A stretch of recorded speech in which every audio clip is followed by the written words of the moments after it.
be complying with them and working with them on that investigation. Gentleman's time's expired. Yes. Chair recognizes the gentleman from Texas, Mr. Green, for 4 minutes. Thank you, Mr. Chairman, and welcome to our committee. I want to follow up on what my friend from North Texas talked about on his cartoon.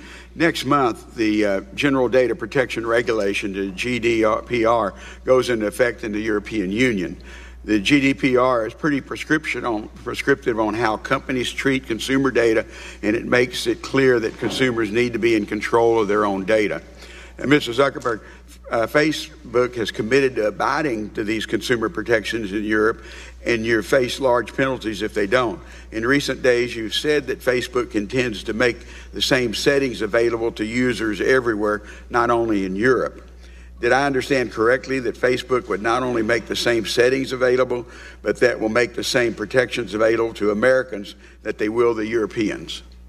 Yes, Congressman, all the same controls will be available around the world. Okay. And you commit today that Facebook will extend the same protections to Americans that European users will receive under the GDPR? Yes, Congressman. We believe that everyone around the world deserves good privacy controls. We've had a lot of these controls in place for years. The GDPR requires us to do a few more things, and we're going to extend that to the world. There are many requirements in the GDPR, so I'm just going to focus on a few of them. The GDPR requires that the company's request for user consent to be requested in a clear and concise way using language that is understandable and be clearly distinguishable from other pieces of information, including terms and conditions. How will that requirement be implemented in the United States? Congressman, we're going to put at the top of everyone's app when they sign in a tool that walks people through the settings and gives people the choices and asks them to make decisions on how they want their settings set. Okay. One of the GDPR's requirements is data portability. Users must be permitted to request a full copy of their information and be able to share that information with any companies that they want to. I know Facebook allows users in the U.S. to download their Facebook data. Does Facebook plan to use the currently existing ability of users to download their Facebook data as the means to comply with the GDPR's data portability requirement?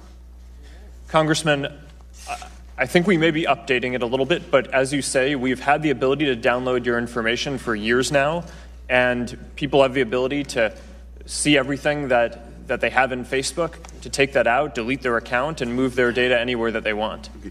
Does that download file include all the information Facebook has collected about any given individual? In other words, if I download my Facebook information, is there other information accessible to you within Facebook that I wouldn't see on that document, such as browsing history or the inferences that Facebook has drawn from users for advertising purposes? Congressman, I believe that all of your information is in that file. Okay.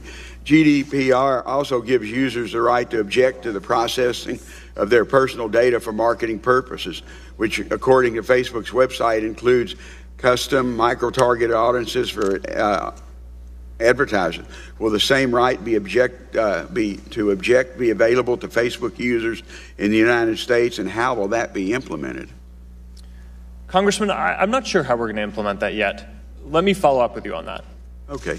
Thank you, Mr. Chairman. And again, as a small Facebook conducted a couple of years ago an effort in our district in Houston for our small businesses, and it was one of the most successful outreach I've seen. So I appreciate that outreach to helping small businesses use Facebook to market their products. Thank you, Mr. Chairman.